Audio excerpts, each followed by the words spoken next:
ముచ్చటగా మూడోసారి కేంద్రంలో ప్రభుత్వం ఏర్పాటు చేసిన ఎన్డీఏ ముందున్న అతిపెద్ద ఛాలెంజ్ స్పెషల్ కేటగిరీ స్టేటస్. ఎందుకంటే గవర్నమెంట్ ఫామ్ చేయడంలో వాళ్లకు సపోర్ట్ చేసిన ఆంధ్రప్రదేశ్, బీహార్ రాష్ట్రాలు గత కొన్నేళ్లుగా దీన్ని డిమాండ్ చేస్తున్నాయి. అసలు what is special category status?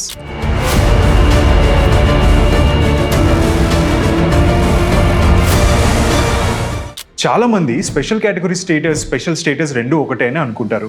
కానీ ఈ రెండింటి మధ్య చాలా తేడా ఉంది. ఒక రాష్ట్రానికి స్పెషల్ స్టేటస్ ఇవ్వాలంటే పార్లమెంట్ ఉభయ సభల్లో 2/3 మెజారిటీతో ఆ బిల్లు పాస్ అవ్వాలి. కానీ స్పెషల్ కేటగిరీ స్టేటస్కి సంబంధించిన రాజ్యాంగంలో ఎలాంటి రూల్స్ లేవు. స్పెషల్ స్టేటస్ అంటే రాజకీయ, శాసనపరమైన హక్కులు, అధికారాలు ఉంటాయి. అదే స్పెషల్ కేటగిరీ స్టేటస్ ఉంటే ఆర్థిక పరిపాలనా రంగాల్లో ప్రత్యేక ప్రయోజనాలు ఉంటాయి. 1969లో 5వ ఆర్థిక సంఘం స్పెషల్ కేటగిరీ స్టేటస్ను ప్రవేశపెట్టింది. వివిధ సామాజిక, ఆర్థిక, భౌగోళిక ప్రతికూలతల ఎదుర్కొంటున్న రాష్ట్రాలకు సహాయం చేయడానికి దీన్ని రూపొందించారు. 1969లో అస్సాం, జమ్మూ కాశ్మీర్, నాగాలాండ్కు స్పెషల్ కేటగిరీ స్టేటస్ మంజూరు చేశారు. ఆ తరువాత హిమాచల్ ప్రదేశ్, మణిపూర్, మేఘాలయ, త్రిపుర, సిక్కిం, ఉత్తరాఖండ్, అరుణాచల్ ప్రదేశ్, మిజోరాం రాష్ట్రాలకు కూడా ఈ హోదా ఇచ్చారు. అయితే ఆంధ్రప్రదేశ్, బీహార్ రాష్ట్రాలు తమకు కూడా స్పెషల్ కేటగిరీ స్టేటస్ ఇవ్వాలని డిమాండ్ చేస్తున్నాయి. 2014లో ఆంధ్రప్రదేశ్ రాష్ట్ర విభజన జరిగింది. అప్పటి వరకు ఆర్థిక కేంద్రంగా ఉన్న హైదరాబాద్ తెలంగాణలో ఉండిపోయింది. దీంతో ఏపీ ప్రధాన ఆదాయ వనరులను కోల్పోయింది.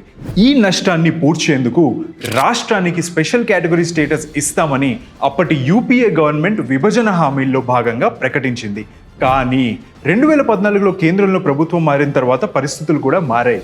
2015 నుంచి 2020 వరకు 22,113 కోట్ల రెవెన్యూ లోటు ఉంటుందని అంచనా వేశారు. కానీ అది 66,362 కోట్లకు పెరిగింది. విభజన సమయంలో 97,000 కోట్ల అప్పు ఉంటే అది ఇప్పుడు 3.5 లక్షల కోట్లకు పెరిగింది. 2015-16 సంవత్సరానికి ఏపీలో తలసరి ఆదాయం 8,397గా ఉంటే తెలంగాణలో 14,411గా ఉంది. ఈ ఆర్థిక అసమానతలను తొలగించడానికి స్పెషల్ కేటగిరీ స్టేటస్ ఇవ్వాలని ఆంధ్రప్రదేశ్ ప్రభుత్వం డిమాండ్ చేస్తోంది. ఇక 2000లో బీహార్, జార్ఖండ్ విభజన జరిగింది. ఖనిజాలు ఉన్న ప్రాంతం అంతా జార్ఖండ్లోకి వెళ్ళిపోయింది. దాంతో బీహార్ అత్యంత పేద రాష్ట్రాల్లో ఒకటిగా మారింది.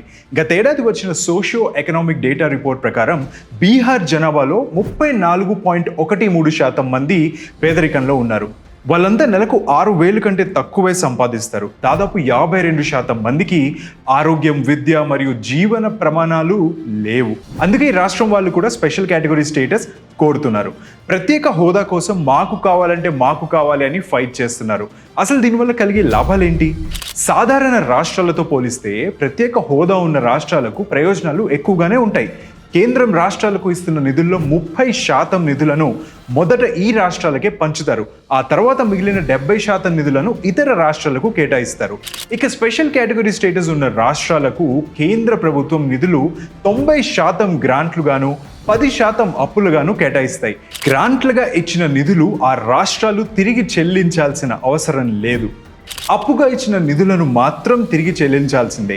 స్పెషల్ స్టేటస్ ఉన్న రాష్ట్రాల్లో పరిశ్రమలకు భారీగా రాయితీలు ఇస్తారు. 100% ఎక్సైజ్ డ్యూటీ మినహాయింపు, ఆదాయపు పన్నులో కూడా 100% రాయితీ లభిస్తుంది. పన్ను మినహాయింపులు, కొన్ని స్పెషల్ రియంబర్స్మెంట్స్ ఉంటే రాష్ట్రానికి పారిశ్రామికవేత్తలు క్యూ కడతారు. దాంతో రాష్ట్రంలో పెట్టుబడులు పెరుగుతాయి, ఉద్యోగ అవకాశాలు కూడా పెరుగుతాయి.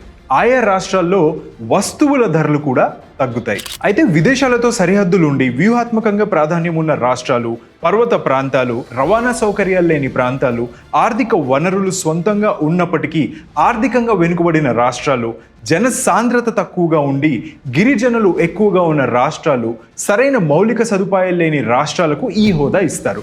మరి ఇవేవి ఆంధ్రప్రదేశ్కు లేవు కదా. ప్రత్యేక హోదా రాదా అనే వాదన కూడా ఉంది. కానీ భారత రాజ్యాంగంలోని ఆర్టికల్ 3 and 4 ప్రకారం ఒక రాష్ట్రాన్ని విభజించేటప్పుడు ఏర్పడే కొన్ని ప్రత్యేక సమస్యలను పరిష్కరించి ఈ స్టేటస్ ఇవ్వవచ్చు. ఈ లెక్కన ఆంధ్రప్రదేశ్కు స్పెషల్ కేటగిరీ స్టేటస్ వచ్చే అవకాశం ఉంటుంది. బీహార్ ఆర్థిక పరిస్థితుల దృష్ట్యా ఆ రాష్ట్రానికి కూడా ప్రత్యేక హోదా ఇవ్వచ్చు. మరి ఇప్పుడు ప్రభుత్వ ఏర్పాటులో కీలక పాత్ర పోషించిన ఈ 2 రాష్ట్రాల్లో దేనికి స్పెషల్ కేటగిరీ స్టేటస్ ఇస్తారు? ఇస్తే 2 రాష్ట్రాలకు ఇస్తారా లేదా ఇద్దరికి మొండి చేయి చూపిస్తారా అనేది వేచి చూడాలి. మరిన్ని ఇంట్రెస్టింగ్ టాపిక్స్ కోసం వే2 న్యూస్ యూట్యూబ్ ఛానల్ను సబ్స్క్రైబ్ చేసుకోండి. అట్లానే వే2 న్యూస్ని ఎవ్రీ మినిట్ ఫ్లిప్ చేస్తూ ఉండండి.